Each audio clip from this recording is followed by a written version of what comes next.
নমঃ সরস্বতী নমঃ। Hello viewers, তোমরা এতক্ষণ পর্যন্ত অবগত হয়ে গেছো যে আমাদের পশ্চিমবঙ্গ সরকারের রাজ্য বাজেট আজকে পেশ হয়েছে। তো এই রাজ্য বাজেট সম্বন্ধে আজকে অনেক কিছু কথা বলার আছে, কিছু কথা বলা হবে, কিছু পরবর্তী ভিডিওতে বলবো। যে যে টপিকগুলো উঠে এসছে রাজ্য বাজেটে, যেগুলো সম্বন্ধে জানা দরকার, আমাদের এক্সামেও আসে, সেইগুলোই আমি আলোচনা করব। এখানে কোনো রকম কে সুবিধা পেলো, কে অসুবিধা, কার অসুবিধা হলো, ওগুলো নিয়ে কোনো আলোচনা হবে না। তো আমরা যাচ্ছি একবারে 122 নম্বর পেজে। ঠিক আছে,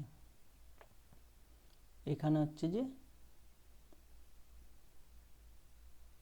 এই জায়গার থেকে হচ্ছে যে সাধারণ মানুষের যারা উপকার পেয়েছে তাদের তাদের ডিটেলসগুলো দেওয়া আছে এইগুলো। তার আগে যাওয়ার আগে বলে রাখি যে চ্যানেলে তোমরা দেখছো দ্য মিশ্রা ম্যাজিক, এটাকে সাবস্ক্রাইব করে রাখবে। এখানে প্রচুর ভিডিও আছে, অনেক রিলেটেড, কিছু ম্যাথ করানো আছে, রিজনিং করানো আছে, তার সাথে হচ্ছে ইডাব্লিউএস রিলেটেড আছে, ইডাব্লিউএস কীভাবে বানাতে হয়, কলকাতা পুলিশ কনস্টেবলের, ঠিক আছে, ওবিসি এনসিএল রিভ্যালিডেশন কীভাবে করা হয়, এইসব আছে। তো তোমরা চ্যানেলটা সাবস্ক্রাইব করে রাখবে ইনফরমেশানের জন্য, সঠিক ইনফরমেশান পাবে এখান থেকে। হ্যাঁ, যেটা হচ্ছে এখান থেকে যে আমাদের রাজ্যের যে মালদা, মুর্শিদাবাদ, গঙ্গার ভাঙন যেগুলো এগুলো জেলাগুলোই বেশিরভাগ হয়, সেখানে হচ্ছে যে নানা ব্যবস্থা নেওয়া হবে। এটা চিরস্থায়ী বলছে, সমাধান আশু প্রয়োজন, এই জন্য একটা বিশেষজ্ঞদের নিয়ে একটা কমিটি তৈরি হবে, সেখান থেকে প্রকল্পগুলো রূপায়ণ করা হবে। তারপর যেটা আছে,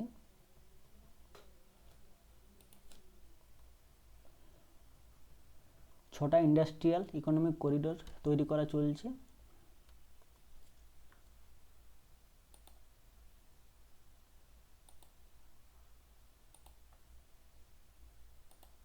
ছটা ইন্ডাস্ট্রিয়াল ইকোনমিক করিডোর তৈরি করা চলছে। এটা একটা পরের ভিডিওতে ভালো করে করে দেওয়া হবে যে কোন কোন ছটা জায়গা আছে। তারপরে যেটা দেখতে পাচ্ছেন আপনারা, যে কর্মসংস্থানের জন্য জলপাইগুড়িতে 2টো আর বীরভূম, বাঁকুড়া, মুর্শিদাবাদ জেলায় একটা করে, মোট 5টা হচ্ছে যে ক্ষুদ্র এমএসএমই আর কি, যেগুলো সেইগুলো গড়ে তোলা হবে। 5টা নতুন ক্ষুদ্র মাঝারি শিল্প পার্ক তৈরি করা হবে। ঠিক আছে, রাজ্য সরকারের জমিতে যৌথ উদ্যোগে একটা উচ্চমানের গ্লোবাল ট্রেড সেন্টার গড়ে তোলা হবে এইগুলো। তার সাথে খেলাধুলার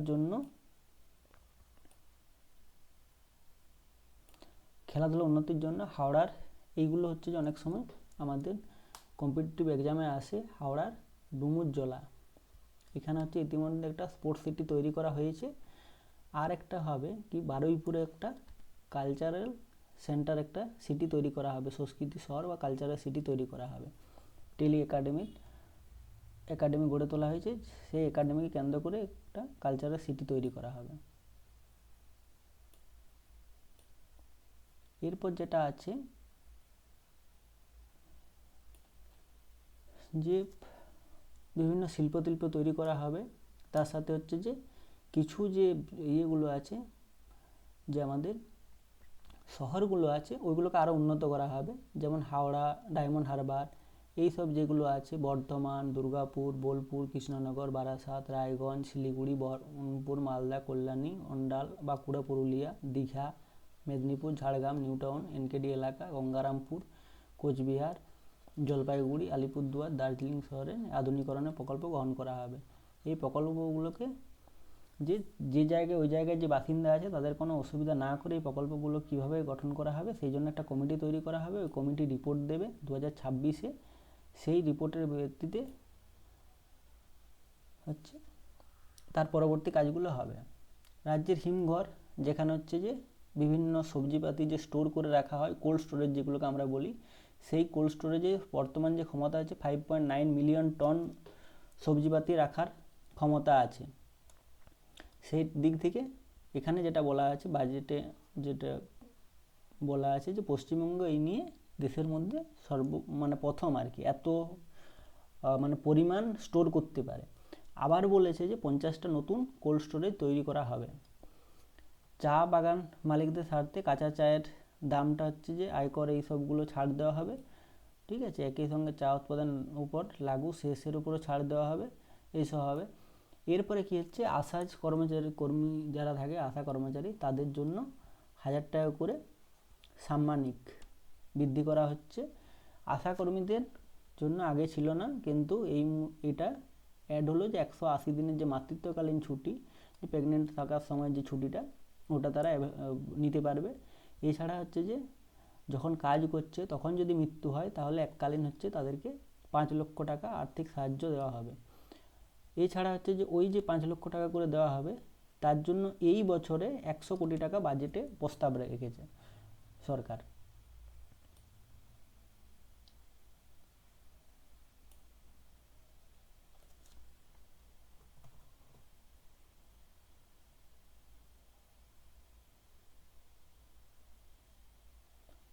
এছাড়া আরও বিভিন্ন প্রকল্পে যেগুলো আছে সেগুলো আইসিডিএস যারা কর্মী আছে তাদের জন্য সাম্মানিক যেটা, ওটা 1000 টাকা বৃদ্ধি করা হয়েছে।